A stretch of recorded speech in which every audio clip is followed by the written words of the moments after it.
Welcome back to the Cinema Sessions. My name is Keith, and as always, I'm joined by Seamus. Hey guys. Today we're talking about The Nice Guys, a film that has everything going for it. Shane Black's writing at full strength, Russell Crowe punching his way through problems, and Ryan Gosling delivering what might be the greatest physical comedy performance of the last decade. And yet somehow this film completely tanked. It's set in 1970s LA, everyone's corrupt, everyone's drunk, and the only competent person in the movie is a teenage girl. So the real question today isn't what happens in the plot, it's how this didn't become a franchise and why we're still talking about it like we just discovered a gem. Welcome to the Dubliner's Guide to Cinema. Oh, nicely put, yeah. The magic of cinema. Magic, we're watching it in real time here. Yeah, very good. So, will I do my spiel before we get into how we know it? Or go on. Preamble? Yeah. So, following on from that, The Nice Guys is a neo-noir buddy comedy from 2016, directed by Shane Black and written by Shane Black and Anthony Bagarozzi, starring Ryan Gosling, Russell Crowe, Angry Rice, and Kim Basinger. The film is set in 1977, Los Angeles. The story follows Private Eye Holland March and Tough Enforcer Jackson Healy, two mismatched investigators who are forced to work together to solve the apparent suicide of a porn star. Their case soon spirals into a wider conspiracy involving the porn industry, environmental corruption, and missing persons. The film has a 7.4 rating on IMDb with a Metacritic critic score of 70% and a user score of 7.5. On Rotten Tomatoes, it holds a critic score of 91% and an audience score of 79%. The Nice Guys grossed approximately $71.3 million worldwide against a budget of around $50 million. And on a personal note, folks, being a real nice guy is no way to get chicks. Sign up for our course today to unlock your true masculine potential and get the king you fuck! Damn it. It's not easy. Let me take that from the top. On a personal note, folks, being a real nice guy is no way to get chicks. Sign up for our course today to unlock your true masculine potential and get the queen you deserve, king. Now, Keith, this was your pick, so I am going to let you take the reins on this, but I want to start off. Can I say I've been dreading this a little bit? Oh, no. Okay, it's amazing how much time has gone by when you get older. But anyway, I first got this on Blu-ray. Now, I missed it in the cinema, but I got it when it would have been a fairly new release. And I have to be honest, it didn't blow me away or anything at the time. I'll go into some more why later. So much so that I actually must have traded in that Blu-ray because I don't have it anymore. So in the run-up to this, I watched the opening 5 minutes like a week ago, and I was genuinely like, oh no. And I was like, this is going to be... Because I would guess that you really like it. And I was just watching it going, I don't know if this is my cup of tea. So I put off watching it until last night. And I have to say, thankfully, I went in obviously with, I suppose, lower expectations. But I liked it a lot more than I remembered before. But I wouldn't say I like this as much as you do. I personally think this is a fucking modern classic. I think this is... I was afraid of this. I will not say... I'll go into maybe a bit more later, but I would say I am a Shane Black fan. Said with confidence. His recent output would shake anyone's faith. I would say that fucking Predators thing. Holy good Jesus, awful. And this now between... Has he made anything since Predators? I don't know. But between this, Iron Man 3 and Predators, there's no question this is head and shoulders of all these. Iron Man 3 is fucking amazing. Is it now? It might be the best Iron Man film, but does that make it an amazing? Yeah, what does that say? Yeah. I remember I saw that once in a cinema, Iron Man 3, so it's grand. Predators is one of the worst things I've ever seen. Like Predators is the one with Boyd Holbrook as... Yeah. True off the rails production. Like I don't even know if it's Shane Black to blame for this. This one I'll go into maybe some of my issues with it, which is not to say I think it's bad, but when I saw it, definitely it suffered in comparison to some other things. But what was your history with the film? Do you know what? I don't actually remember. I definitely didn't see it in the cinema, which is partly why this fucking thing doesn't have a sequel, which it most 100% should. Yeah. But do you know what the God's honest truth is? I remember this film, even watching it, because I'm watching it this morning, and just going, and thinking about, I don't know how I came across this film. I don't know if it was on telly. I don't know if I just bought the DVD. I don't know. And you think with a film that I revere so much, but I've seen it so much over the past decade or so. Yeah. That it's just, I don't remember exactly where it started and my love affair with it. And it's definitely not ending anytime soon. Like, I think in terms of, I think some of the writing in this is fantastic. I think some of the direction is fantastic in the sense that they're allowed to just do what they, just to go with it. A lot of the comedy and a lot of the funniest parts of this aren't written down anywhere. Like it's just, you go and do what you want. Okay, this will actually be, I think, the first time where we've some full-fledged disagreements. Is I think actually that's a bit of a flaw of the film, is they were just seem to be let go at times, and I think it goes a bit too far sometimes. No, I think it's brilliant. But and that's the thing. And then I think the key point of the whole thing is the chemistry between Gosling and Crowe is fucking superb. That was, I think, I can't remember honestly the first time. I think I was a little too, I think it had been very built up now when I saw it, and as I say, I watched it with kind of lower expectations, and I genuinely now had a good time with it, and I enjoyed watching it. Having said that, I'll maybe go into it later, but yes, some of the, as I say, just the stuff, it's funny because I have a thing with movie, because the first time I saw it, I don't think that I thought it was a misfire, but I did not really like it. But I watched a video by a guy I like, his name's Patrick H. Willems, and I was listening to it, and he was talking about why it's a modern masterpiece. Yeah, I'm 100% on his. Yeah, it's I have a thing with some films, I never would put this in that category, but I don't know for a fact that anyone actually likes The Last Jedi.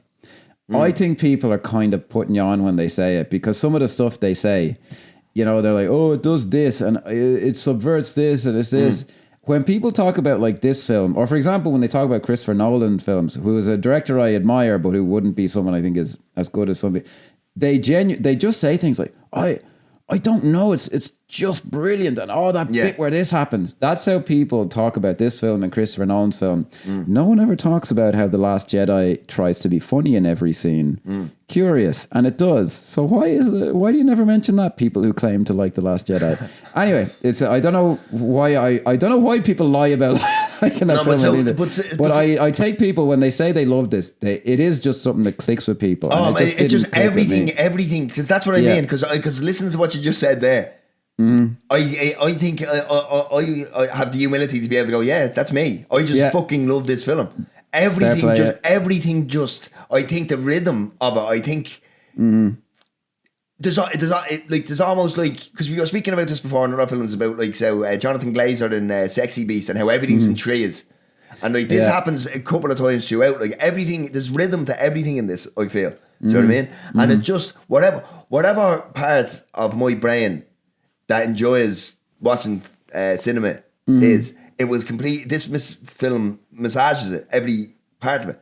I get you. Yeah. And it just works for me. Like, and I genuinely believe, like, because I mean, I'd be a fan of Ryan Gosling. I think he's kind of dwindling a bit in his most recent stuff. I don't even know what he's been up to recently. Yeah. He was in The Stuntman and where Emily Blunt. Is that what it's called? Yeah, I remember watching the fucking trailer for that and looking at the way. Now I haven't seen the film, but I remember going, Ryan Gosling's 40 something, and he's playing it like he's a 22-year-old. But that's because but the problem is we have to. This is probably a separate topic, but there's no actors anymore. There's no movie stars coming up behind him. True, yeah. I mean, you have Timothée Chalamet, who's 30. Do you know what I mean? So it's not as if he's a young fella either. Like, do you know what I mean? Yeah, he looks like he should always be playing 18-year-olds. Yeah, Timothée Chalamet. Yeah, it's. But I think this is Gosling's best performance of any. And now, yeah, a lot of people would argue that, well, he hasn't got many, but like, I'd argue that he don't, like, I mean, if you look at it, this is my favourite, and I think for good reason as well. But then follow that by, say, Drive, or even as going as far back as Fracture with Anthony Hopkins. Like, he has got some great performances, but this is like, doesn't do the usual. He's never done a superhero thing as far as I can remember. For me, but he's in a new Star Wars film coming out. Folks, if you're not watching the video, my face contorted in agony. Yeah, it's what it is. It's like a Rogue One off. It's not about the Force or anything. It's separate. Oh God. All right, yeah, go on, yeah. But yeah, like I mean, and like I said, like I mean, I'll try my best not to just gush over everything. But, I think like I mentioned, the chemistry between him and Crowe, second to none. I think Angourie Rice is truly the fact that she's not massive now. You're looking at the likes of Sydney Sweeney and fucking Margaret Qualley, who's in this as well. Yeah, but they're massive now. How she isn't like, she is very good. The fact that she's not completely irritating is a miracle unto itself. Because she's like one of the she plays it, and she's like one of the crew. Like she's just one of the. Because it's easy to go, it's a buddy cop movie or a buddy, but it's a trio. Really true. Yeah, you know what I mean? I did see her that Mayor of Easttown thing. Which Yeah, I haven't seen that now. I thought it was great. I was thinking that'd be way more influential. Like The only thing I've seen her in is she plays Betty something or other than Spider-Man in the Tom Holland Spider-Man series. That's it. If she wasn't in maybe I saw her in the very first one. Yeah, she's in them all. She's in them all somewhere, and she pops up. Fair enough. I think maybe the best thing is to hop into the film, and I can kind of bring out. I just want to get across like why I'm a bit more lukewarm on it than some people are, but we'll get to that. Now, I think some of my issues, now this is very minor, and you think I'm nuts, but the opening scene is, I think I love the idea of it and the concept of it. There's just a few little details that kind of throw me off, like, so the opening scene is that kid in a house, and he gets the porno mag. Yeah. I do just maybe write in people from LA. I was just like, why are both his parents asleep? And he's like 10 years old, and he just seems to be up and awake and doing stuff. Now, see, that doesn't. I used to get up. Now, it wouldn't have been in the middle of the night. I would have been put to bed, but I used to get up and float around the house. I know that sounds stupid, but there was just something to me of like they're not explaining this to me. But maybe they may not need it. But like, I mean, I've never had an issue. That is me being a complete. Actually, you know, fuck it. The reason this doesn't work for me as well as it does for someone else. The Last Boy Scout is one of my absolute favorite films, and the film he made. Not previous to this, but the last film he made that was similar to this, Kiss Kiss Bang Bang. Yes. Shane. I do think the film suffers in comparison to those because they're essentially, and The Long Kiss Goodnight as well. Lethal Weapon is on a similar thing, but it isn't a Private Eye kind of a thing. It suffers a bit because those movies, I don't have those problems. I just go, this is fucking great. Like everything just. Now he did direct Kiss Kiss Bang Bang, but like Last Boy Scout was Tony Scott, who knows his way around. He knows a thing or two about a thing or two. Yeah, there's just little things like that kind of bother me. I do like the idea of, you know, he's looking at her in the porno mag and then she crashes through the door. Yeah, and then I did like because I mean, you know from experience now talking to me about film is I love a cold open, and this there's better cold opens than this. But in terms of getting me into a story, do you know what I mean? And it's especially when you're taking, especially in the war, you have to understand the context that this would have came out in. It's coming out at the beginning and the height of Marvel and everything. So it's a non-IP film competing with IP. So to just begin with building a world, I think the cold open and how it works just to thrust you into it works very well. Refreshingly not very modern in its style. Like there's not a lot. There's a few bits of CGI and all that in it, but it's pretty restrained. Like the way he directs it. I did think now again, this is me maybe nitpicking, but I am comparing it to films that I do think are nearly flawless. Is the way so I like the idea of, you know, the kid is like, well, this isn't a sexual situation, this naked woman, like she's dying here, this is sad, so he covers her up. Just the way she's lit, I'm like, she's a little too, it's a little studio or something, the way it's lit. I just would have thought maybe they'd mess it up a bit more or something like that. See, what's going to happen here is you're going to nitpick everything and you go, it doesn't bother me. Yeah, which is fair enough. Like I get that. I've kind of got my major throat clearing out of the way. Like those movies like Last Boy Scout, Long Kiss Goodnight, and I didn't grow up with Kiss Kiss Bang Bang because I was like, whatever, 18 or 20 or something when that came out. But like they're films that I've had long relationships with, and I'm like, he kind of hit for me all the notes there, like but sorry, we'll go through it and I'll talk about where I think things gonna go X, Y, or Z. So obviously then there's it cuts to the which I think is hilarious, where Jimmy has a beige towel, oh, excuse Molly me. has a white towel, and then the school, Robert has a gay towel. Yeah, the educational film that they're watching. Yeah. It's not just introducing your one that Russell Crowe is following so she can beat the shit out of the guy. Yeah. It's just a roundabout way of introducing Russell Crowe. Yeah. And I think what's really strong about Shane Black's writing here, and obviously it's co-written, but do you know what I mean? I'd imagine most of the heavy lifting was done. Shane Black. Yeah. Is obviously it's just introduction to Jackson Healy character, and I love how, because you hear them discussing how he grew up Irish, Riverside, like, do you know what I mean, or Riversdale or whatever he says, and I love all that. He's just standing at your man's car throwing rubbish into it, like throwing peanuts, like, do you know what I mean? Because what's happened is he's following this guy he's been hired by this guy whose child 13 is, and they don't shy away from that shit. Which I like, because it's a 13-year-old girl and he's clearly smoking pot with a 40-year-old man, like, do you know what I mean? Which I think stands to it as well, because having not having the child there softens it. And that's another reason why it just hits notes for me that it makes me go. It's not afraid to go places. Yeah, I love that because she's like, "Who's the man? Who's the man?" And then fucking Russell Crowe knocks on the door and he goes, "Are you the man?" Yeah. No, actually, even the first time I saw it now, I didn't really have any issues with the Russell Crowe character because he's the straight man. But what he's discussing, maybe I could have been a private eye. I bet you they don't hate themselves when they wake up in the morning, and then it cuts to Ryan Gosling in the bath. Do you know what I mean? Like, I think that's just brilliant. Yeah. All right. Yeah. Now. So you don't like it? Go on, tell me why. It's not that the first time I saw him, I thought Ryan Gosling was way over the top, and this time I actually softened on it a lot. I think he's fucking perfect. I have. I am just like, okay, so there's a nearly identical scene in The Last Boy Scout where Bruce Willis, it's a subtler scene where he just wakes up in his car because he slept in there. And these kids are like, this guy's a fucking bum. So they get a dead squirrel and they throw it in at him. And that scene to me is perfect. Ryan Gosling wakes up and I'm like, what is supposed to have happened that he's in a bathtub in a suit? What are they getting at? It just seems like drunk. He's a fucking it just seemed a little too much to me. I'm sorry. Man. It was okay. A little outsized to me. Which kind of, and again, if I had never seen those other films, this is like Shane Black's debut. I'd probably be like, yeah, we're grand here, no problem. But I fucking loved it. I love the fact. I love the fact that he gets out and has to crawl to try and answer the phone to his daughter. And all. I love it all, man. I softened a lot of him this time, but I still, to me, he's just pushing it like a little bit. Well, I'll get to some of the stuff later. Like the thing in the bathtub, just for me, like the scenario of it, like what's that supposed to be? But as a visual, it doesn't bother me. But we'll get to it. Have you never woken up in some mad place? Like not in a bathtub in a full suit, no. Because it just was a little. I was like, fuck's sake, could they not have thought of something else, like or something?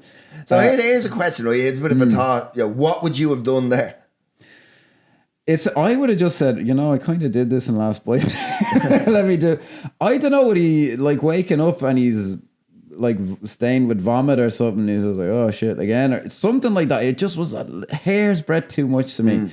And I think that's waking up in a pool of vomit's probably worse than what we actually see. Yeah, like. I just was like, what's that supposed to happen? Like, it just was like something you go, oh man, it was so crazy. I woke up in a bathtub. And I'm like, yeah, all right. Like, wake up in someone else's gaffer or something. See, the way I looked at that is obviously because obviously we don't know the extent of his alcoholism at this stage. Like, do you know what I mean? But you do get the feeling that that's what it is.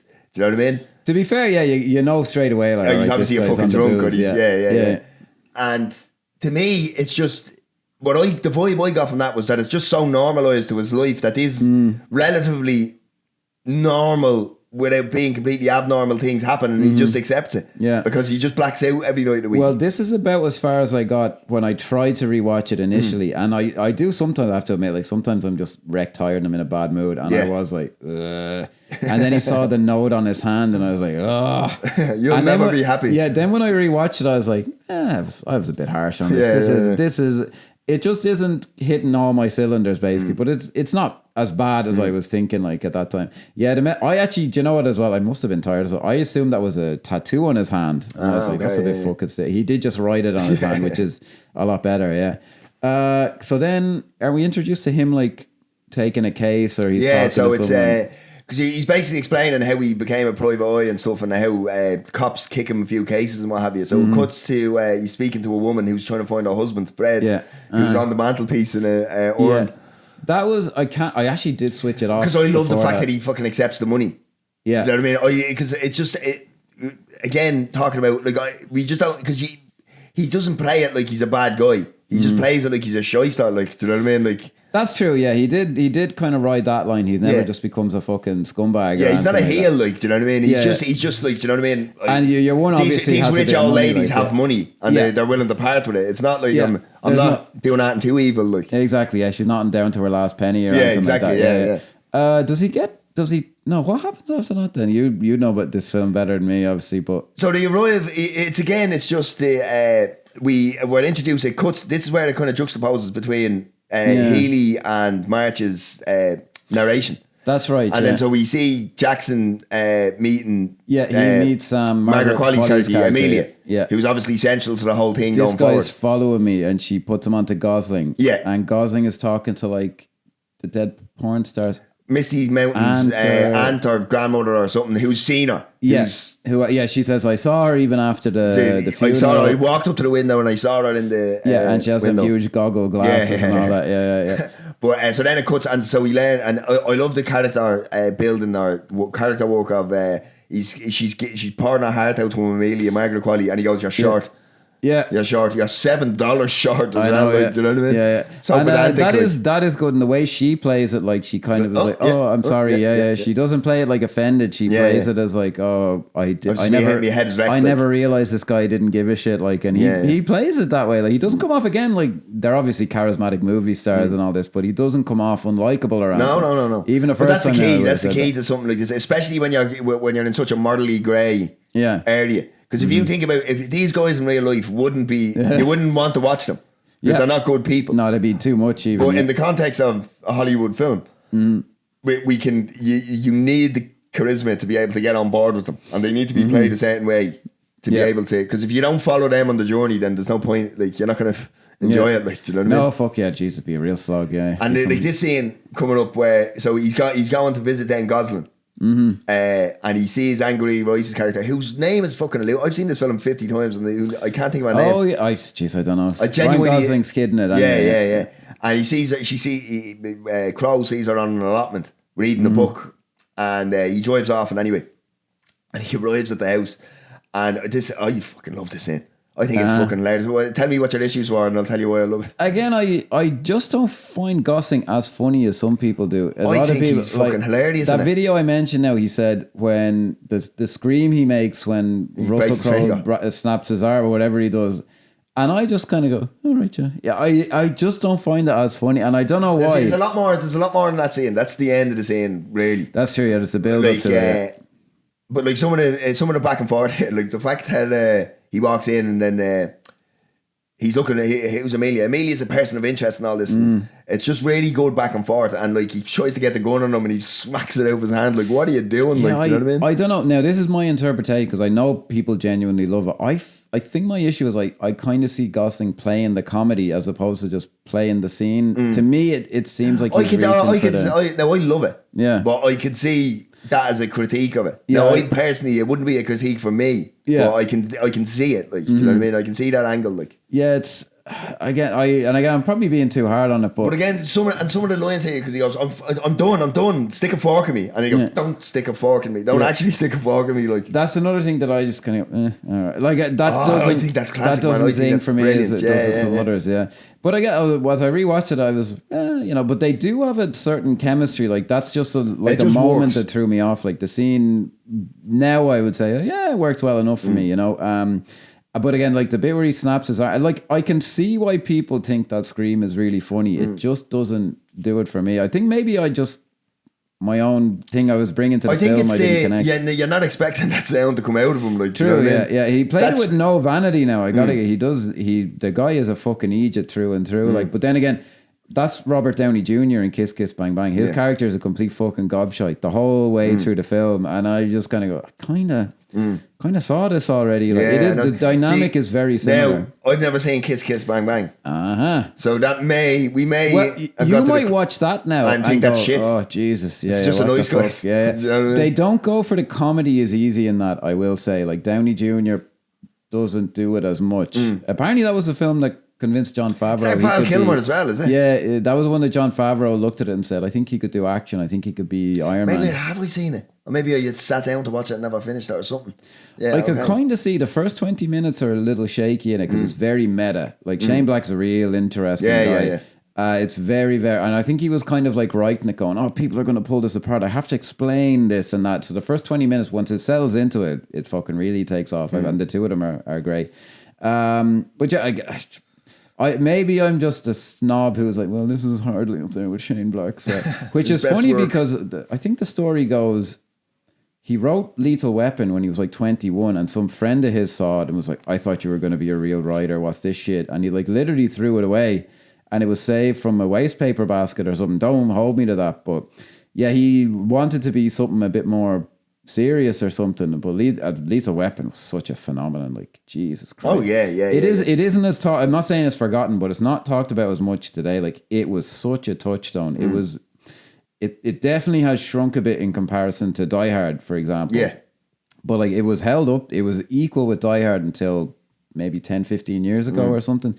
It is an outstanding About film. the same time Mel Gibson was in a taxi on the way Give home. or take. Yeah, give or take. Yeah. And actually, I think, no, they made 4 entries in that.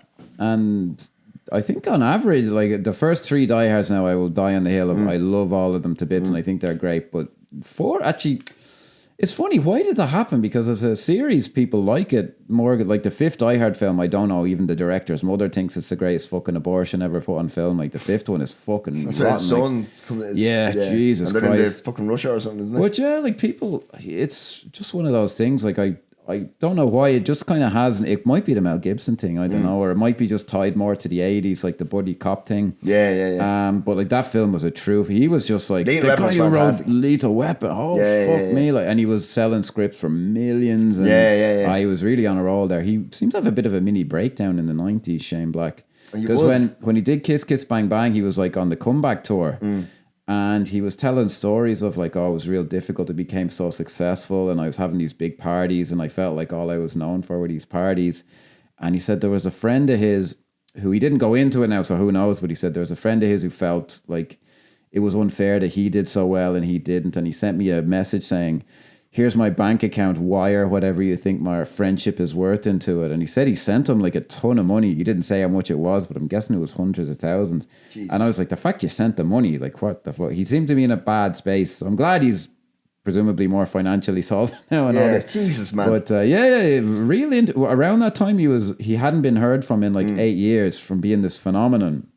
And I think he was just like, what is this shit, man? What the fuck? Like, I'm supposed to be a writer and they're just like, make it 20% funnier. Like, what the fuck? So fair play. He's really, he's kind of that Predator's fuck. Yeah. Anyway. But there's a nice scene there's a nice scene after when Crow's leaving and he bumps into Angry Rice. Yeah. And it is a sweet scene where she's like, oh, are you a friend? And it's funny as well. I think this is hilarious. You'll probably say it's stock or whatever, but I think it's fucking... No, I remember even the first time I'd know. Are you a friend of me, dad? Yeah, he's inside, he's just resting. Yeah. Like, I didn't really have any issue with Crow at all. And I like how the Officer of a Yoo-hoos, Yoo-hoo. And then the next scene he's carrying a rake at him into his apartment and all this. And then we're introduced to the fantastic Keith David. Yeah, brilliant. Again, it doesn't matter what he's in, it's just he's brilliant and everything. Yeah, like this scene coming up, like where it's I'll only know him as the blue face guy, but he's not the blue face guy just yet. That was great casting, that guy. Oh, he's brilliant. You can everything about him. You're He's like, a fucking you understand that guy so well. He's a guy who's been picked on all his life, and now it's his turn, and you just see it in his face. And like the whole so basically, essentially, what's happened is Russell Crowe has told Ryan Gosling to stay away from Amelia. Yeah, I mean, he's agreed, and now another group of heavies are after Russell Crowe because they want to find Amelia. Yeah. So he's at this kind of crossroads where he has to go, hang on, what's going on? Now, this scene, I think, is, again, I try not to gush, but I just think it's great. I think the three of them, how they bounce off each other, and just how Crowe plays it. Because he's just waiting for he's biding his time till he can make whatever move. Do you know what I mean? You can tell that. And your man clearly is completely detached from reality. Like he's very emotionally unintelligent, for want of a better way to put it. And I just love the way Keith David plays it as well, because Russell Crowe looks at Keith David and goes, "Will you tell him to be a professional?" And he's like, yeah, that was a nice moment because Keith David was like, "Look, I know, but like, what are you going to do?" I did that whole scene. I even the first time I saw it, I liked that. And he started throwing the fish and everything at him, and then I love that little monologue he gives. Like, see, I understand the job. Like, I mean, you come in, you break me fingers, you do this, you do that. That's part of the job. I get it. It's fine. But see, you did something different, and now you've made an enemy. And then he just switches on the light, and then then it's chaos. It's fucking brilliant.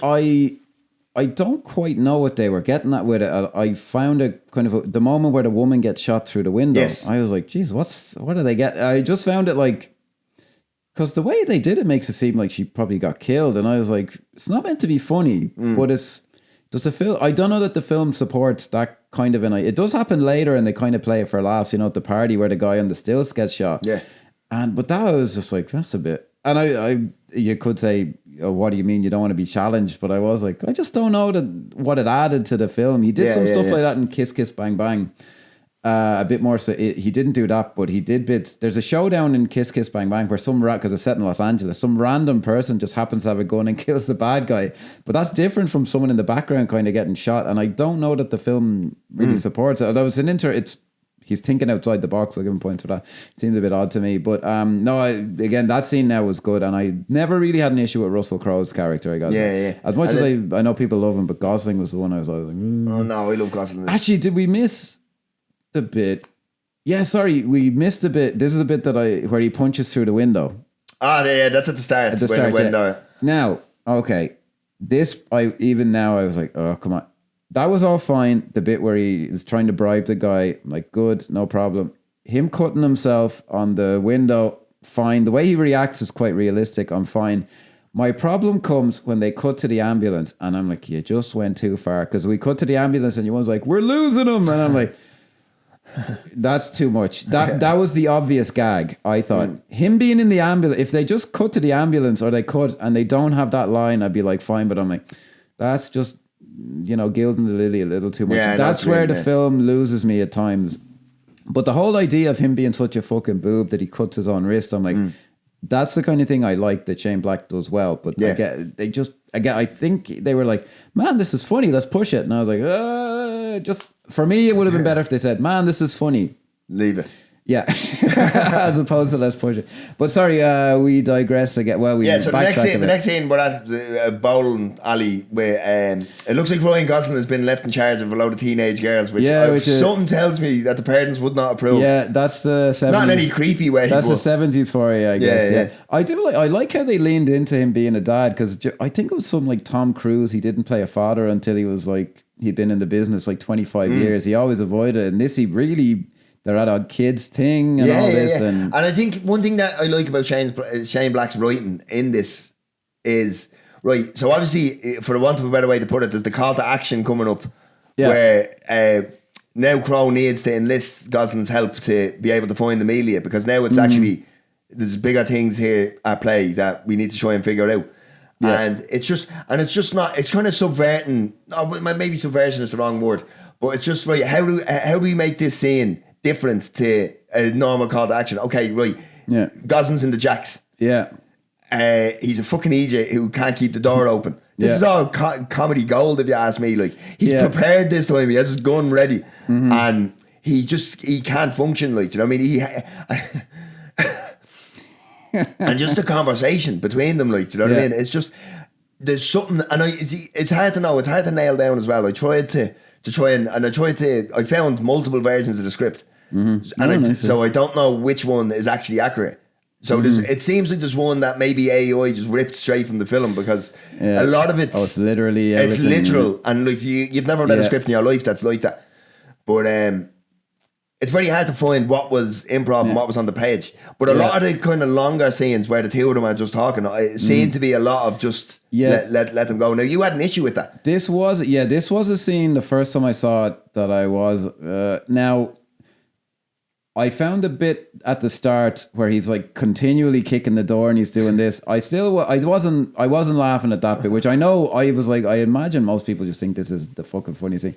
It was in the second half of the scene where he starts standing up with the magazine, and that's when I started laughing. I was like, okay, that's pretty funny. And the way, I don't think I noticed how well Crowe was playing it the first time, because he's like, there's a mirror here, right? And, he's just like, oh, Jesus Christ. And that's where it started. I think I just kind of lightened up a bit, and the film just kind of started working for me a bit better. Was like, oh, okay, yeah. I think I did just go in going, well, I've heard this is a modern masterpiece. Like what's going on? It's what does Sheldon Cooper say in The Big Bang Theory?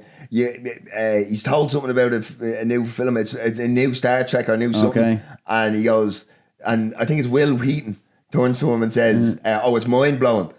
And he gets so offended, he goes, you can't blow my mind before I've seen the film. Now my mind is blown before I go in. And, do you know what I mean? True, yeah. I've never met a film where it does a favour to it. Oh, yeah, never. Like, if someone tells me this is amazing, you have to watch it, I'll go, maybe in 10 years. I know, yeah. It's tricky now. Again, maybe that could be. I will give. I hit the mic, folks. Take a shot. I will give a shout out. I thought it was an interesting detail. You're one at the birthday party who no one likes. But I just found myself. Remember when she drops, because she says something to Ryan Gosling about taking the Lord's name in vain. And you're like, hey, this kid's a dick. I just felt enormously sorry for her when she made the mistake with that. She's a great little actress. But the scene continued. Yes, she was. She is great. The way she acted, the social embarrassment to that, I was like, Jesus, that's not great. I just felt so sorry for her. This is why I think the film's a trio and it's not a double act. Is because the next scene after the toilet is they're sitting down inside the bowling alley, and it's Angry Royce's character explaining to her, do you hit people? Like, what do you do exactly? If I give you money, you'll go and see the person in the class, and the way Crow's playing it, he's very jovial with her. He's enjoying the conversation. Yeah, he is. Yeah, you can. They all had a nice little chemistry. Yeah, I think that's the key point. That's why I love it so much. I did just find though maybe I'm just, it speaks to me. Maybe I've unresolved. When your one did the thing with the ball man, she was embarrassed when the daughter came in then and was like, "Could you beat her up?" I was like, "It's a bit cruel, isn't it?" The poor girl, like Jesus. But then she is, I suppose, if you look at it in the context of her life, I can see that girl being annoying. But that was a great little moment of acting by that young one. I was like, she just really seemed like a kid who'd made a mistake in a social event. Like, very. There's layers. There are layers to the film. Like, as much as I feel like sometimes for me it doesn't quite cohere, but he's trying Shane Black. Like, now for me, the following scene then, because obviously they're in the search for Amelia, so they go. So Ryan Gosling brings them to her protest group.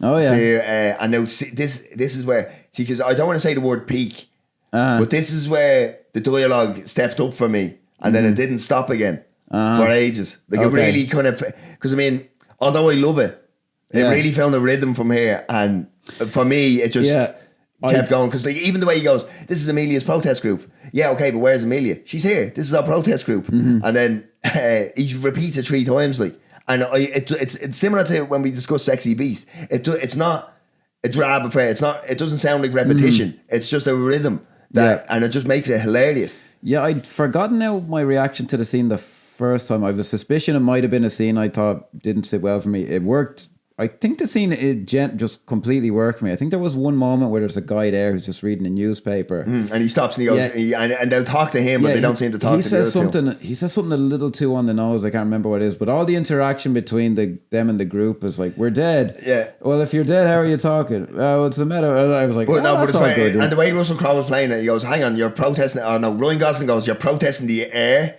Yeah. He goes, "Yeah, pollution. The birds can't breathe, and it's killed all of us." And then Russell Crowe goes, "So the gas mask did nothing, no?" Yeah. Like, you know what I mean? And it's just I did find myself laughing. I definitely, I think going in with the lower expectation, and then when obviously there's a lot of exposition here about our boyfriend and he's this, that, and the other thing, which is needed, which is fine. Like, I mean, I'm not a big fan of over exposition, but sometimes it's called for. No, I did like the guy who helped him, the guy Chet. He seemed like more grounded. He goes, "Who wants to make $20?" And he just puts his hand up. But the really funny part I found in this scene is when Ryan Gosling stands in your woman's hand. She goes, "Oh, you fucker," and he goes, "Oh, sorry, I thought you about dead." Yeah. Hilariously. He did. I remember noticing last night, he kind of said, "I'm sorry," seriously, but then he's like, "But, you know, aren't you supposed to be dead?" Yeah, I like that. I like the guy Chet. He plays it. He's just like the right kind of level of fucking Egypt. Like, he just seems the believable fucking Egypt. I'd say there's something very American about him. Yeah. Do you know what I mean? That kind of like, "Hey man, what are we doing?" I'll go along with it. Hey kind man, of thing. So they show up at the house. It's the burned down house. Yeah. Now, the guy I mentioned who made the video, he talks about the kid in that scene. He says, "This kid is like one of my all-time favorite throwaway characters ever." I thought he was pretty good, but I thought it went a little. Hey, you want to see? Like, again at the end, I'm like, "You'll see my dick," and I'm like, I thought that for me the scene would have been perfect if it cut out. Have you ever seen the video of Matt Stone and Trey Parker explaining? If your script reads as and then yes, it should be this happens therefore this happens right. So that whole, I think the whole "oh, do you want to see me dick" thing obviously creates a great gag in the moment where Ryan Gosling is basically, he has to stop himself and go, "Hang on, what the fuck am I doing?" Like, because I already gave you $20. Wait, what am I doing? I don't want to see your dick. But then it leads on to the next scene where he's talking about Angry Royce. And this is the world she's growing up in. Like, he wants to see so there he says this, therefore he's true. Do you know what I mean? I can't deny that. Yeah, it just felt I just thought it was all working really well, and then I just thought, like, why did he say that? Like, again, I'm just comparing. Like, there's just nothing like that in Last Boy Scout. I'm always just like, this fucking everything's like pitch perfect. It just did seem to be like hey, let's wring the last little drop of a joke out of this, and but I did like the build up to it, and it seemed believable that the kid would know what was going on. The casting was good. I was like, I just kind of believe that kid would know kind of what's going on, even though he knows names of people. Because there's something too, like just the kid cycling around his own, because every neighbourhood has one, every street has one. You know that fella, that young fella, you probably knew him as a child. I knew them. Where you'd go and you go, if something was happening, you heard a raised voice, you go, what's happening there? And he'd know. Yeah. Do you know what I mean? There's one of them everywhere. Like, yeah, that's the part. It's a big thing now. I don't remember growing up much in the 80s, but the 90s we had a lot more like, just go out. Like, I would not let my young one do half the shit I used to do, which is probably a bad thing. Like, I should probably be freer with her, but I'd rather that than fucking Jesus Christ. And you're in Leafy's head and you're, imagine growing up in Finglas, like, God in heaven, yeah. Fuck me, them were the days. But like, apparently this was just a thing in the 70s, like, see you later. Yeah. Go out, come back when the lights turn on. Is it soon after this where they figure out that he's actually talking about the porn producer? So because he mentions a name, Hat Rack. Yeah. Hat Rack. I think that's the name, Hat Rack. And then they're just literally the following scene they're driving down the road. That's good now, that where he's like, and it does show that Gosling is a decent investigator. Like, he puts it together. Like, he's like, he doesn't take it literally. He's like, that's what a kid would have heard the name be and all this. Yeah. There's a straight to the party after that with just a pretty little much. preamble. They go home and he sends Angry Rice to Jessica's, but that's not her actual name. Yeah, but she goes anyway. Yeah, she ends up in the boot of the car, and then the valet can't take her or anything. Yeah. Now I'm interested now to see, because obviously it sounds like I'm just gushing over this, which I am, to be fair. But like, I think the following 10 to 15 minutes of this party are some of the best, one of the best sequences I've seen in a very long time. Yeah, so the first time I saw it, I remember really rolling my eyes when he dived into the swimming pool. But I watched it now and I'm like, that's a throwaway moment. What bothered me? The only bit that bothered me now, and it was one bit where the video of the guy gushing over, I was like, come again. The bit where he goes like, hi, I'm Amanda, or whatever he said. He gets everything mixed up, and and he goes, oh, Ryan Gosling is like the best drunk actor ever, and I'm like, you fucking yanks. Okay, hang on for a second now. Even as you said that, I got offended because that didn't bother me.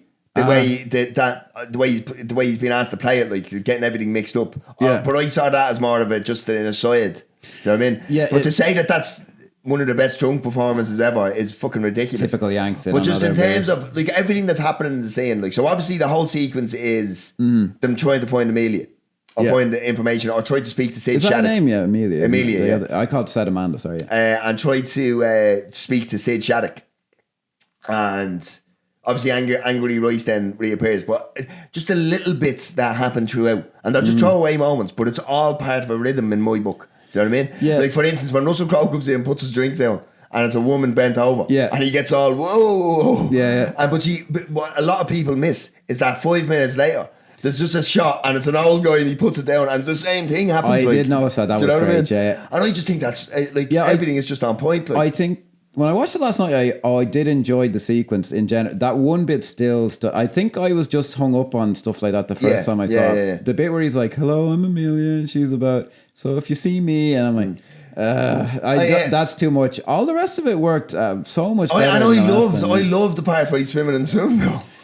It's very throwaway. I can't say I like it now, but when I saw it again, it leads, but again, he's in the swimming pool, therefore it's slippy, therefore he falls off the fucking balcony. True, yeah, like that. Do you know what I mean? It's the structure of it is written. It's that's partly why I think I connect with it so much. Is that there's no to me there's no and then. And then that's fair enough. Yeah, well, everything is for a reason. Yeah, I do like how the unexpected thing happens. Like, he's such a fuck up, he rolls down the hill. But then, what a bleeding! It's fantastic. He goes, "What are you? Oh, I'm a cowboy." Yeah, and he goes, "Try and shoot me." Look, it's so he play. Like, I'm sorry, like he plays that fantastic. That bit is fine. It's some of the other stuff, like the bit I kind of said, but I love how that's what causes him, and it's kind of believable. Like, why would something like that happen in the middle of the party? No, they do it somewhere else out of sight. Something like that. Logical, it makes sense. He's lost his gun, he's looking for it, and therefore, the rest of the kind of discourse between him and you fucking fell down that hill. What is your take though on? I remember, and I hate to sound like a reverse critical drinker or like a whatever the fuck, but he walks in on the daughter watching a porno with the man and woman, and he quite rightly smashes the guy's face, and then it's like, I wasn't even showing it to her, and he just kind of goes like, oh, a woman showing it to her. Like, is it? And I'm like, that No, doesn't he make doesn't. it all right. But he doesn't. What happens is because he turns around to her and he says, "It's I didn't show it to her. She put it on or something." Yeah. Ryan Gosling's daughter says she put it on, and he goes, "Well, she shouldn't be watching it either." And she goes, "Watching it, man. I'm in it." And then he gets embarrassed. He looks at the screen and he sees her, and he clearly gets embarrassed. And that's what happens. Play. It's not that it's okay. You're a bigger fan than I am. I just took it because it's the way Crowe plays it, and that's what makes it funny. I must rewatch it. So it sounds like I'm being a little. It didn't bother me. It was just like it's not like it seemed out of character for him, but I was like, why not? Like I should rewatch it. Everything you just said makes total sense. And the guy that they chose for that scene, I was like, perfect casting. Yeah. Total. Hey man, you're in my way. Like. So then, Margaret Qualley's great in this. I didn't remember that she was in this at all. I remember she's very young. Yeah, I remember it was 3 years later, was it? Yeah, Once Upon a Time. I remember her from that because she was fucking great. She's great. Yeah, that's why you remember for her acting prowess. Yeah, big time. Yeah. Good lord. So she runs off, and I did laugh. I think the first time I found this OTT, I did laugh when they're chucking the body over the fence and it lands on like a Mexican family. Like party or so. That was funny. I credit where it's due. And doesn't it turn into an action scene then? Yeah. Because what happens is Keith David pops up and Healy's character, Crowe's character, knocks off him, and then it's a whole fucking fracas. Yeah, I do like the action in this. It's Shane Black. He's good at it. It's modern in the sense that it's kind of, you don't feel like cheap. It's like they're cheaping out on you, but it's old fashioned in the sense that it's just two guys struggling. It's a well done fight. And isn't Gosling kind of chasing in the car? Yeah. So what happens is Blueface guy. Yeah. That was a good scene where he's threatening her in the limo and all this. Yeah. Because one thing it does, because it is a very comical film. Yeah. And in this scene, you do get the stakes here. Yeah. It really does give you that kind of, okay, this fella's serious. Like, he might be a fucking idiot, but he's serious. Like, he's a threat, yeah. And then he notices Amelia outside the car, who he's looking for. And I love just that there's Angry Royce, just the strength of character. Yeah. It's just, Amelia, run! Yeah. Do you know what I mean? I did like as well as they usually do something else. I know this will seem like faint praise. He is just going to shoot her. Like, he isn't going to do anything clever. He just sees her and he's like, oh, this doesn't take a genius. Takes out his gun. Yeah. There's no like, I'll walk up to her. He's like, big monologue, I can get her from here. Yeah, That's how, and it's solved by your one just choosing to do something. Solid stuff. Yeah, I do like the scrap between Keith David and Russell Crowe. Yes, just solidly done. I like the ending to it. He shoots him through the hot tub. It's not just. He doesn't just happen to get the upper hand. He has to do something. Yeah. Gun nuts might point out the gun maybe wouldn't shoot, but who cares? Nah, who cares? Who cares what gun nuts say? Anyway, exactly. You come in. They might shoot us after this, but sound off in the comment, gun. Or would that revolver shoot underwater? Who the fuck knows? I do like then how the scene ultimately resolves with so your man gets hit by Blueface gets hit by the van. And it just seemed very believable to me that the daughter would feel sorry enough for him that 100%, because she's not a bad person. She's in this kind of, well, she's a kid. I know, but she's in this kind of morally ambiguous kind of situation. Well, her father's a fucking piece of shit. And she really doesn't want Mr. Healy to be a piece of shit. And she goes, but the thing, he really cares. But that's the thing as well, because he really cares what she thinks of him. That's true. Yeah, that comes in. Like, how did Margaret Qualley get away in that scene? Did she hop in one of the cars, or did she just run off? She gets away. She gets away anyway. Yeah, I do like the scene with Healy and your man. Like, he's just like, hey, fuck. You just believe it. Like, he's such an arsehole. He'd still be threatening him, and I love how. John Boy. You mentioned John Boy here. Yeah, there is absolutely no victory, but Russell Crowe's just like puts the handkerchief on his hand and is just like, all right, yeah, no problem. Yeah, and you're like, that just seemed very. That's how that guy would do it. And then when he says, "Oh, we didn't make it," Angry Royce, and you can tell that he's like, "Please don't question me," because he really cares what she thinks about him. That was a brilliant bit of acting, because he doesn't play it convincingly enough, but he plays it like that's the guy trying to be convincing. He's a great actor, like he's brilliant. And doesn't Gosling has made his way down? I think he crashed the car or whatever because he's shit face or whatever. Aren't we then introduced to Kim Basinger, isn't it? This where they meet with her, yeah. So her assistant. Yes. Who Gosling has taken with his eye out. Yes, she's a gorgeous woman, that one, And they're introduced then, and so we find out that she's like the DOJ, Department of Justice. Yeah, it's a little nebulous, but they do say she works. There's a great moment where they're in her office and she looks at Gosling and is like, "Would you like a mint?" And he's like, "Oh yeah." And you see Russell Crowe, he's like, "Mm-hmm." It's like you can smell the fucking booze off you, man. Jesus Christ. And then we kind of figured out the kind of wider kind of conspiracy around the whole thing.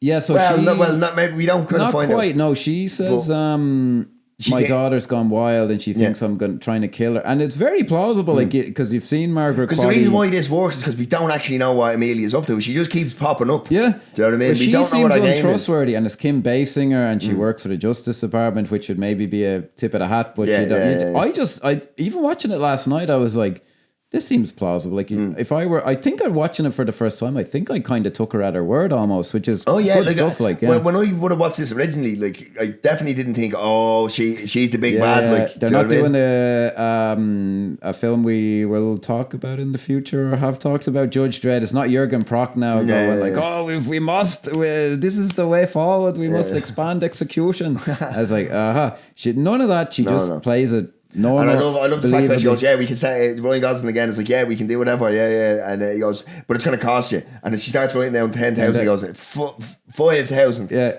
Like, underselling himself. What I like is she crosses it out then, and he looks at Crowe, and because in another film, Crowe would be like, oh. But in the film, like, Crowe's like, because he doesn't know what she was writing either. Yeah, and he's not a PI, so he doesn't know how to value himself. That's annoying. The film is full of if it sounds like I'm just going along to agree with you, I genuinely did come around to it. Thank God, or else this would just be me going, that's fucking shit. There's a lot of nice stuff there going on, and I think Gosling's a little OTT for me. The way he's spying on the assistant in that scene, I'm like, he is supposed to be drunk. There is, exactly. And not only that, he goes, can I take this business card? It does. I can't remember her name. For your, and that was, I did like that the way he played. And your assistant, does she have one? Does she have one? Just in case you're not available. Yeah. That was good. That didn't bother me at all. So then I think, isn't this, he shows up again. No, Healy's waiting at their home for them, isn't it? It's the next scene. Yeah. And he showed up, he's bought a new suit and he's been drinking already. Yeah. They never make a joke of it. Here's a big plot point that we missed. He at the party, Russell Crowe finds the pink cow or the pink elephant, whatever it is. Yeah. And it's the Burbank Apartments. And he finds some costumes from some porno movie that the guy, the dead body that we were talking about, that Margaret Qualley killed him. Did she kill him or who? No, she found him dead. Yeah. And they took him down there. Yeah. So that dead body that they threw onto the Mexican family's thing is the porn producer. Yeah. So you're like, why are all these people ended up dead and so on? So then Gosling shows up. He's got a new wine-coloured suit, which is very 70s. And they start in... And it's like, hang on, no, we wait a few days and then we'll make it look like we're doing something, and then we'll hit off on more money, like, do you know what I mean? Yeah. And then, and again, it's just Angry Rice delivers it brilliantly, like, because you can tell that, like, she doesn't want to be doing this, but this is the job. Oh yeah, they have some address on the thing. So it's like, I thought this was fucking hilarious as well. This might, you might say it's the obvious gag or whatever, because they have this big fracas, and it's like it's kind of, the partnership is splitting, and he goes, all right, I'll bring you to where it is, because it's not a flight, because look at it, it's the European way of doing it. It's 28. And it's like the Burbank Apartments. What's Burbank ABT? He lays all this stuff out very logically. And it's not flight, it's flat. You can't fly at that time. It's the European way of doing this. And then they arrive, and it's like, they've been knocked down years ago. Yeah, and I do like as well, Crowe doesn't play like you fucking ease. Like, he's like, no, it's okay. Don't worry about it. It's okay. Yeah, you're all right. Yeah. Because whether he actually is sympathetic or he's like, this wouldn't do me any good. I think it's probably more, it wouldn't do me any good. Yeah. But then, to be fair to the film, it doesn't prove him completely wrong. It was the Burbank West Burbank Hotel or something. Yeah. Do we go straight from that into the massacre then at the top of the? Because they go. So they go and they interrogate the bar man. And that's a borrowed line apparently from Iron Man 3. He'll stop doing it. Stop doing what? And he slams his head down. I don't remember. I saw Iron Man 3 once, and that was enough for me. That's a nice little scene between the three of them where they are just like, you can tell they don't want to go up. Like, they're not heroic. Especially Gosling. Because they're about to leave. Yeah. They're about to leave, and it's just like, oh, we can't. Can we? Can we actually leave? Yeah, he actually had to rethink it. Like even Yeah, Russell yeah. Crowe was like, he said, "You said we shouldn't go up." He said, "I said it was a smart thing to not go up." And then they go up, and then it's just a fucking It's a chaos. massive- and they it's immediately just get out of hilarious there, because it's just that they get out of the lift or the elevator. As they say in In the the States, yeah. And the guy's already dying, isn't he? Yeah, and they're looking, and then they just step back in silently, and they're like this, and then as the doors close, you hear the bing, and then Yeah. just the fella getting thrown out the window behind them. Yeah. Fucking hilarious. That's like. all good. It's Yeah, really good. Like they get out, they amscray as they say, and they get down, and they are just taking it away. I think they stop the car because they're like, "Should we should do we this? go back? Is Yeah, this the yeah, right yeah. or wrong And thing?" then Again, quite believably, yeah, but then Amelia just- falls in the car. Perfect. Yeah. And shoots at them and falls off, and they're like, Yeah. "Oh fuck!" So bring her back. They bring her back to the house gaff. then, to Ryan Gosling's house. Yeah, which is pretty well. Her friend is there, which adds a nice element to it. The daughter. She's very funny. Maybe you should hit her. Yeah, Maybe you should hit her really hard. She is pretty good. Yeah, she just adds a certain element to it. Like she's. There's a she's really someone who funny doesn't know line what the fuck's going where on. she goes, I told you to go to Jessica's. And she goes, oh yeah, we did, but my sister has a boy over. And then Ryan Gosling goes, your sister's such a slut. Yeah. And then she goes, oh yeah, I know. Yeah. So isn't this the scene? Yeah, this is where Margaret Qualley's really very good in the scene. Yes. She's like manic and she's just Yeah, like yeah, yeah. spurring it all out. So she's discovered some kind of a huge conspiracy to With catalytic converters. Yeah, and to continue polluting with yeah. the cars are going to continue polluting and it's a conspiracy then. But they found out about it and they made a porno movie to prove all of this was true. Like they said, we need to get it out there. Yeah, we need it. Like, yeah, but hang on. So you made again some really funny stuff. So because Ryan Gosling is, see, this is why we should have a fucking telly there. Do you know what I mean? Because we should be able to go to that scene and just press play and see it. Because there's some really fucking funny stuff from Ryan Gosling here, but I can't for the life fucking remember. Well, there's a bit the funny. Hang on, I think the key line from it is he goes, "So you made a porno movie where the most important thing is the plot." Yeah, exactly. And he does say, he doesn't say that. This is what I mean. Like he says that as an accusation of like, "Are you some kind of fucking idiot?" He doesn't play it as a joke. He plays it as like, what is wrong with you? What the fuck? And she, just by sheer acting talent, she kind of pulls it off because it is kind of ridiculous. Someone who's such a fucking idiot that they think making a porno movie is the way to get the story. But it's just a great line, like, because I mean, genuinely, you made a porno where the plot's the main. I know, but she just pulls it off. She's a great. I haven't seen. She is brilliant in I it. still haven't seen The Substance. She's fantastic in The Yeah, Substance. she's brilliant. So Demi Moore now. She's very good in this as well. She just the way she again just to personality, like she forces you to pull it off. Like she seems like a head the ball, like who doesn't know what the fuck's going on. So they make a series of bad decisions because the assistant, Kim Basinger's assistant, rings up. But we have $100,000 Yeah, for. I was surprised actually rewatching it how both of them are fucking Egypt because I remembered I must just be Gosling goes because he's the fucking Egypt, but no, they both go like they're both not the sharpest knives in the fucking drawer. See, that's the thing. It's just because, like you said, they're both not the sharpest. The only thing is, Russell Crowe is slightly sharper than Ryan Gosling. It's not a case that he's because I mean, Super yes, he's genius. the straight man. Yeah. But he's not the fucking genius versus the Dumbo. No. It's like they're both fairly close in terms In the of other that. ones that I keep comparing this to Last Boy Scout and fucking Kiss Kiss Bang Bang. One of them is like Bruce Willis is very competent. He's just like been fucked over by life and he can't quite handle himself, but he knows his business inside and out. And the same with Val Kilmer and Kiss Kiss Bang Bang. Like he's a guy who knows what he's doing, and Downey Jr. is a fucking idiot. Whereas in this, they're not afraid to play up. Like both of them don't really know what they're doing. Yeah, exactly. And there's glimmers of where they're actually competent at something. Yeah, do you know what I mean? True, but actually, we did skip over because this would be a lot of people's favorite scene. The flashback to Russell Crowe where he saved the people in the diner. Oh yeah, that was a nice. That was well done. I did think there's another flashback moment with him where it's his wife telling him, "I'm fucking your dad," and I was like, splits the water everywhere. I was like, oh, that's even watching it. I was like, that's too much. Come on, No, film that in another way. Like, she I just agree. said it like that for no reason. Come on, like it was just playing the joke. But the flashback to him in the diner, very very good. Now another scene that goes too far. I like everything except the bee. I was like, oh, that's it. I get it. I couldn't find sufficient reasoning as to what, because bees are mentioned throughout this. Do you think it's killer solely beating, the environment? Like, yeah, I think it was just something in the 70s where it'd be like Ebola or something. because even like when he's talking when Gosling's talking to the barman at the party, he's talking about the killer bees. He's talking about it throughout. Like, I think they introduce it in like he's reading a newspaper article about. I think it was just something in the 70s because they hint at the gas shortage as well. The petrol shortage, I should say, which was done to better effect in Licorice Pizza. It's like a big plot point in that film that there's this petrol shortage. I think it must have been that summer, 77. But it was just a little too much for me, the talking bee. I did like the fact that he fell asleep at the wheel, and like I love because it's played so. It's like obviously they're not going to tell you that he's dreaming. Do you know what I mean? Yeah. But like it's really well played here, where it just. Just take your hands off. And the fact that they throw in something that he thinks to use later on with the hidden gun, that is great. Chekhov's gun that's not really there. If they'd have just finished the scene at like, take your hands off the wheel, it's fine, I'd have no problems. The B, I was like, that's a little much. Hannibal Buress.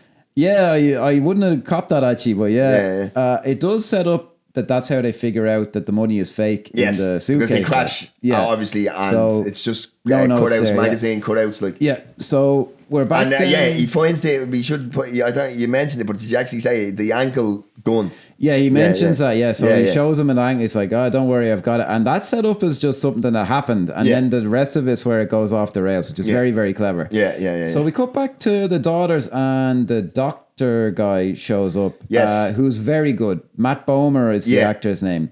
Is he in Suits or something? I don't know if it's in Suits, but he has one of them recognisable faces. He's well known in. He's in that In Time, the Justin Timberlake. If you're he's the guy who gives them all the time at the start of the movie. Fucking absolute dynamite, classically handsome guy. He's on some big TV show. Supernatural. I can't fucking remember. No. What is it? No, is it Suits? Sign off in the comments, guys. Is it Suits? Who is Matt Bomer? Yeah, he's like he just has that, but he's a sinister kind of a look to him. He plays that psychotic hitman so well. Flat affect. And the thing is, it's obviously played like this and it's written like this. You know, like this guy is the bad guy. He's not the doctor. We know that now. With the rest of the people in the scene haven't quite figured it out. You can see why the kids that go along with, and the way it's done, the dynamic. That's why having the friend there was good, because she's going to panic and she gets in the way of the gun and the way he plays it, and he's very believably. Don't do that. Don't do that. You'll regret it if you do that. And the only thing I'd say, the only kind of note that I'd have here is she goes, "Would you like a cookie, doctor?" And then there's none left. At that moment, John Boy, the professional hitman, doesn't completely switch.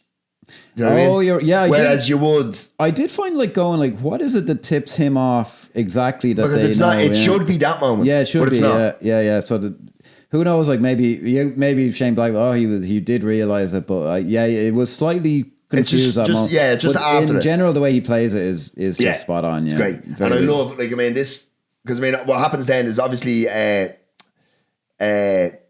he doesn't get the opportunity to get to Amelia. Yeah, and the Amelia, but there's a scene that happens because Amelia, Ryan Gosling and Crowe, they show up. Yeah. It's a very well done shootout. And he's leaving because he's like, I have to get the fuck out of here. I'll get it again. Like, do you know what I mean? Yeah. And so Gosling comes in and locks them all in a cupboard or whatever and says, right, you stay here. And then that's when Amelia beelines. But this shootout here, like some funny stuff. Like, I mean, I know it's probably the obvious gag. Like, I'm out. And he throws the gun at him and goes out the window. But there's a part here where John Boy goes to the boot of his car. And it's just so well shot. Like, just killed, just one shot. And he just pulls out the fucking... The side fed. Yeah. It's very, very good, this scene. Because he just is like, this guy knows what he's doing. Yeah. And the guys are in serious trouble. And then when the two of them and he has the two guns.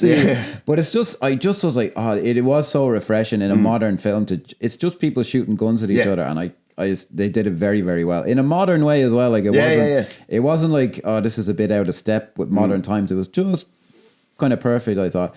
And I do love the punchline to the scene, which is finally her luck runs out. So they bumped into her accidentally twice and it worked out.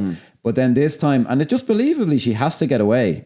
And who does she see but fucking the dog? And he even goes like, no way. Or he says, this is unbelievable. Like, and no fanfare, just a single gunshot. And she is dead. There's no, she's not still alive to get the fucking... She's not coming back. And it not... And again, it's one of them, it's similar to the scene where Blueface guy is threatening Angry Rice. It's that, it gives you that moment of, all the funniness aside, this is some real shit, like, All do you know this, what I mean? that's always been Shane Black's like real. It's a real... Yeah, he was always able to thread that needle. Yeah, of, very well. You're having a great time, and then bam, something happens. And that makes me feel a bit uncomfortable. I know, yeah, he did. I just, The Last Boy Scout, I love that film so much.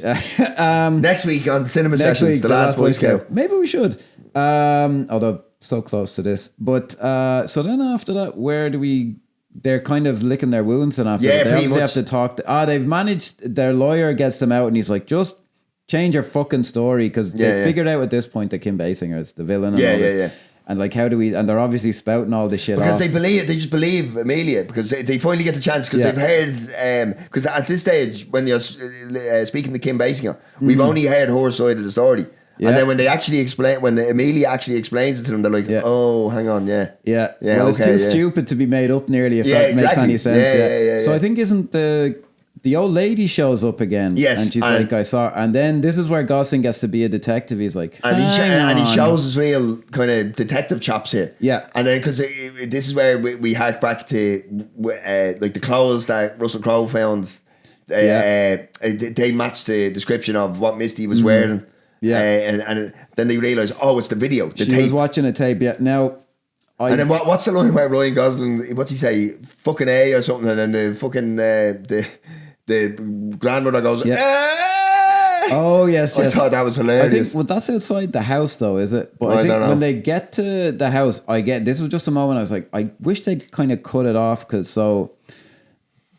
they figure it out and they're all kind of excited, and then the old lady goes, "So my miss is dead," and Gosling goes, "Yes!" They played a little joke off of that, and I was like, the old Shane Black would have let it linger there and like left you with the pain, whereas they do finish it off with a joke, and I was like, I think they do finish it off by going, "Don't worry, we'll get her," but I was like, I really think they should have just finished the scene there and let that. I think the film would have supported it, like that kind of level of tragedy. Because these are people who are ending up dead, and he's always very good at that.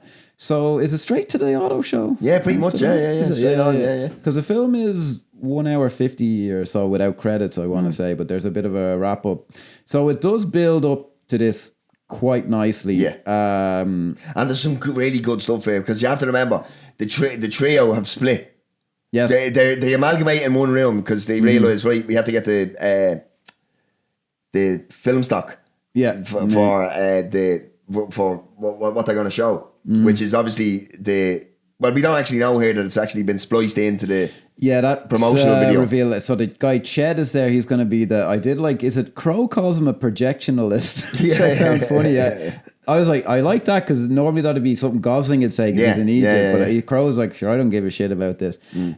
So we do have a payoff then to the assistant is holding him at gunpoint, and Gosling goes for Crow's gun. This is genius. And Crow's just like, well, who told you I had an angle gun? He's like, did I dream that? And he's like, And again, the scene has a nice payoff, because the daughter shows up, thinks the coffee is going to be hot. No, but very good.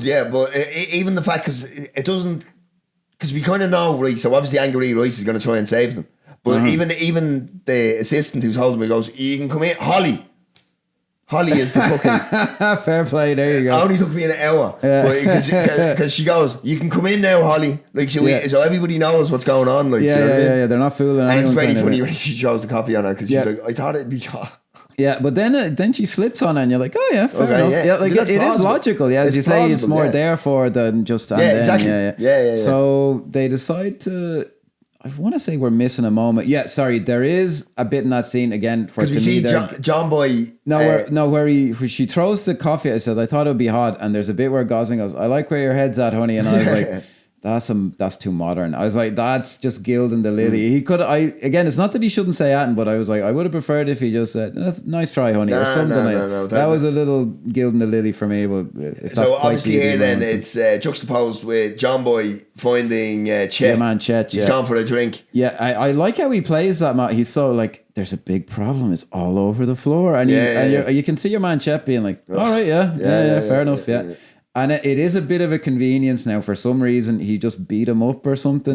So Chet's still alive to tell him, but look, you need it, so fair enough. That's grand. So isn't it then? it kind of they're all doing separate Yeah, things, so and then it John kind of Boy, comes together, so which John is Boy, nice. Yeah. Angry Rice is now down at the bar or somewhere, and she So overhears. Gosling is, we think, gotten shit faced upstairs, but he actually hasn't. I think the thing is, he hasn't even had a drink, or he's definitely not as drunk as he seems.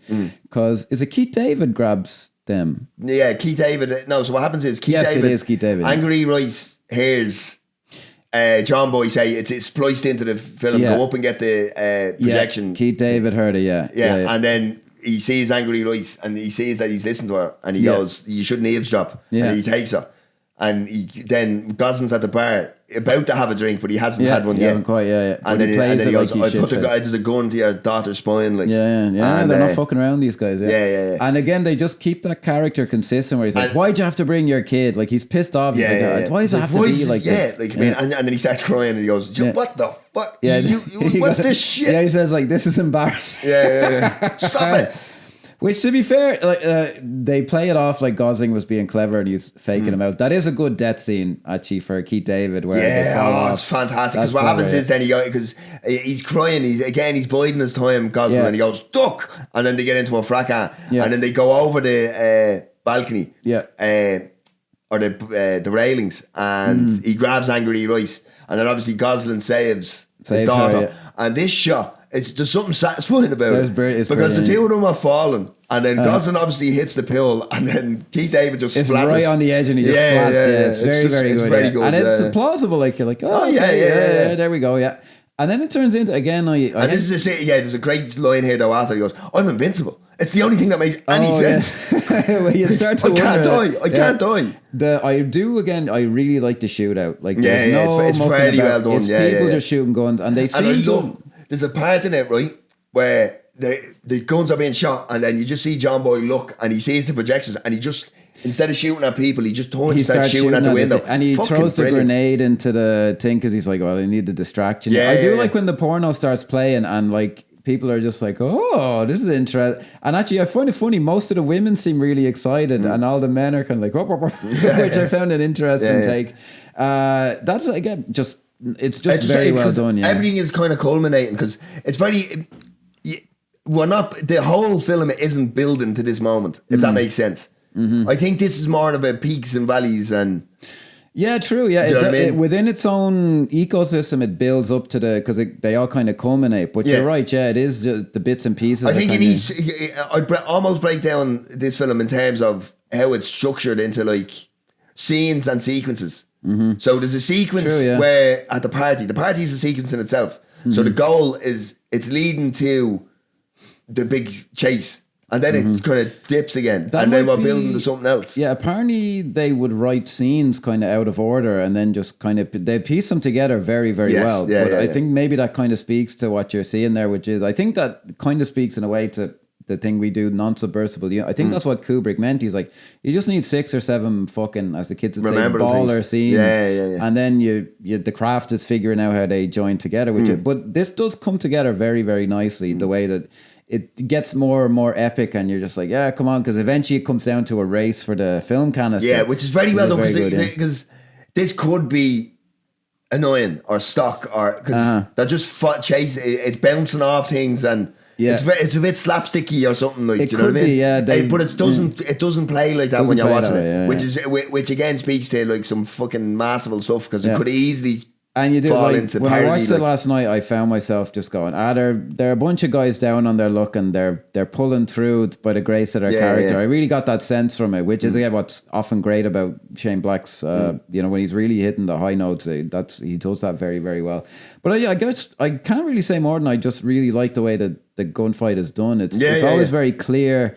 I love the part where I don't know if Ryan Gosling realises that the car is swiveling, so he's like this with his eyes closed, about to get going, and then he realises that and he goes up and he's shooting the wrong way. What I like is he doesn't even shoot, he does realise. They could have pushed it too far where he starts blazing away, but I was like, they didn't go for the obvious joke. It's very it's very funny, because and it makes sense, because he closes his eyes, he's geeing himself up for the big shootout, and he just doesn't realise. Now, so we come to the climax. So he gets the thing, and Matt Bomer is about to take him out, but Crowe gets the upper hand on Matt Bomer. Now he's about to kill him as he killed Blueface. I did again. I thought they pushed it a little too far where she's like, don't, Mr. Healy, don't. I'll and never then she speak goes, to you again. And I was like, she could have just said, Mr. Healy, please don't. I just thought that line was too on the nose.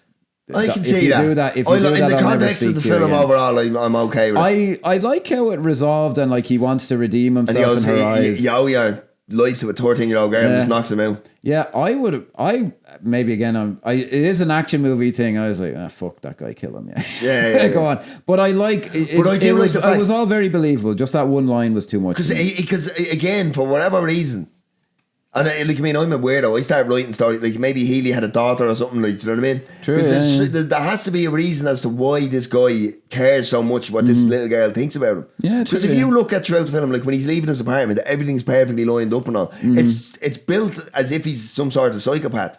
Really, Yeah. do you know what I mean? But he's not, because he cares what this girl thinks about him. Do you know, I'm just half remembering, because people who love this will be annoyed at us. We glossed over. So Ryan Gosling's backstory is his wife died, and I do the way that if I say it out loud, which is he blames himself because he has no sense of smell, and like there was a gas leak in his house. It sounds ridiculous. The way they wrote the scene was very. I can't remember exactly, but the daughter is about to say it. She gives you just enough information that you know exactly what. My dad blames himself because of, you know, the nose, and it's something like that.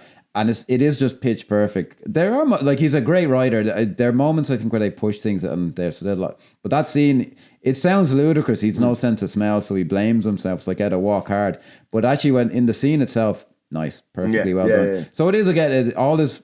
Best films are about redemption, Shane Black, 100%. and earning the right to be able to look at yourself in the mirror. And the scene ultimately works out very well. They've done their best. They've triumphed in the moment. Now, so obviously, right, they've got all the evidence they need. They're going to take down everything.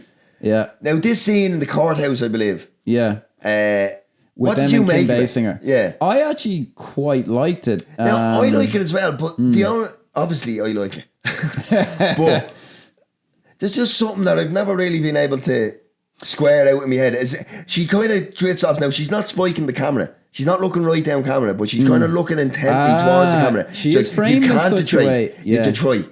You can't take Detroit. Whatever's good for Detroit. Now, do you know what I think? The problem is, do you mean like Detroit's so fucked now? It's no. ironic, I think what they're doing is they're making her into this kind of kingpin type character. So she'll pop back up in like a third film. I thought the opposite. I thought she was kind of saying like I'm just a pawn in all of this as well. Like I'm just a bigger piece on the chessboard. I thought that. I genuinely thought that they were geeing her up to come back in a third installment or something. Because they were thinking they wanted this to do wanted sequels. to be wanted to be sequels. I just took it as. I'm just a smaller part of a larger puzzle here, guys. You think you've won, and maybe I'll suffer a bit, but I just like the tone of it, where it's not like a total victory for them, or it's not a total because loss. Because at the end of it, they don't get at it, because it quickly, like after that scene, which I do now that I'm really thinking about it now. Like the feeling I always got was that they're geeing her up to come back. Interesting, yeah. Similar to a completely different film, but remember Horrible Bosses? Kevin Spacey is built in that to come back in sequels. Do you know what I mean? Jesus, I'd have to rewatch it. I took it as, I'd say, exactly the opposite. Like she is just you guys haven't a clue what's going on here. It could be kind of setting the groundwork for something else, but I just took it as a cynical kind of you can't fight City Hall kind of a I did find some of the stuff about Detroit. I'm like, in the US, did this have them like fucking slapping their knees like, oh, Detroit, sure, that place is gone belly up, bro. But it's gone belly up because of fucking like a prospect. Dag nabbit. But it's gone tits up because of the car manufacturers. Well, that's true, yeah, but it's so on its ass. Like, she says Detroit. Again, I don't know enough about it, but I do know Detroit economically is not very sad. But I thought as a big studio film, to not have it just be, you know, car manufacturers brought down by plucky underdogs. Because that's what happens, because the following scene is, what happens here? I'm going to do that again. Yeah. What happens here? Because there's something really funny Gosling does. He's comparing her to Hitler. He starts doing the fucking he starts speaking in German. Right, hang on, right back in. Because obviously after she stops thinking about talking about Detroit. Yeah. It's just Gosling in the background going, 99999. Yeah, didn't he make a joke earlier in the film about, he goes, that's what Hitler said. And Yeah. he calls, I think Hitler was giving the orders. Yeah, exactly. Because someone said yeah. they're just following orders. Yeah. Then isn't it straight to the closing scene? Yeah, after to the that? bar, yeah. So we see Angry Rice in the bar and Yeah. Ryan Gosling walks in and Yeah, not a lot is made of it, but Russell Crowe, who's been they didn't make much of it. Yeah, it's in there, but they never make a huge thing where he says, I am on the wagon. He's off the wagon now. Yeah, because Gosling goes, look, you're drinking again. And he goes, Yeah. yeah. And then he's clearly not feeling great. He goes, yeah, I feel great. Yeah.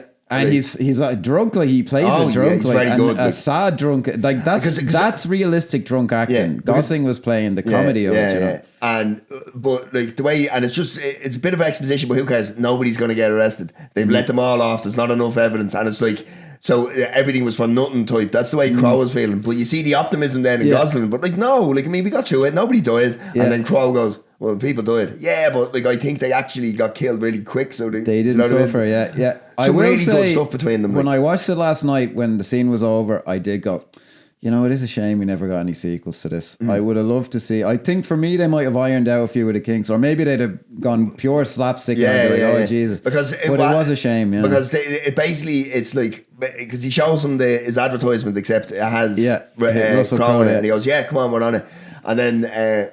What's the job he's got? He's gotten a job. This 80-year-old woman thinks her husband is riding Linda Carter, and he goes, "What, Wonder Woman? Yeah, or Linda Carter." Yeah, you know what I mean? But we have to find out. Like, yeah, I was ready for more adventures. The further adventures, because like I said to you, that, I said to you off camera at the start of this, as they just sit and there's like a couple of beats where everything's finished, and then it just closes, and then the song hits in. Love and happiness. I love that song. It's and it's like I was ready for it. Yeah, like because it's just like, because I think it would have been, if for me this is difficult to elevate. Genuinely, I understand. I can completely hear some of your grievances with it, but it's just, it needed a sequel. It needed. It is a shame. I when I watched it, I was hoping if there were a sequel, I would have sat down and watched. And in the world of legacy sequels, this surely qualifies now. 10 years later, like, do you know what I mean? Would Netflix pull this one out of the fire? Whatever that guy's CEO is, make it happen. Big Daddy Zaz. You can make it happen. Yeah, Big Daddy Zaz. Well, they'll make it on fucking AI, you know. Jesus Christ. Can you fucking imagine? So make a Nice Guys sequel where Robert Downey Jr. is Doctor Doom. I'll ask you, because this is your. I will get to my star rate, and I don't want to make it seem like I think this film is bad. I think I did think that, to be honest, the first time I saw it, or I at least thought, oh God, he's kind of lost it. But I do not think that anymore. But this, what's your non-submersible units for this? If I was to pick one, I'm not going to do that. There's multiple, right? By all means, yeah. Right, I think Angry Rice is an absolute revelation. Very good. Right, yeah. I'll never forget her performance. The fact that she's a young kid actor who isn't annoying is a feat within itself. I think she's so integral to the plot and so clever to the plot. I think she's just a brilliantly written character, brilliantly played. That's one. The chemistry between Ryan Gosling and Crowe is fucking as good as anybody. Like, go back to fucking The Odd Couple. Like, it's as good as any ever, in my opinion. Just the way they bounce off each other, and it's fucking fantastic. And again, and then the third one for me is the writing. I think the writing, and I think I understand your grievances with maybe they leave it a beat too long, or they play the joke, or they play things for the joke too much sometimes. Yeah. But in terms of the writing, like I go back to the protest group, like that's our Amelia's protest group. Because that's Amelia's protest group. Just that type of stuff. It doesn't. That should sound repetitive, but it doesn't. Do you know what I mean? I think Shane Black's writing is phenomenal. No, I've no notes on that. The only one I would add is, I think when I think of the film, I think of the 70s setting for whatever reason. I think that added a lot to it. Like, it gave it a nice kind of. Apparently, they originally were going to write it in the modern day. And they scrapped it and set it in the 70s. I think it really does add to it, and I like the design and the fashions of it. Like, they're not.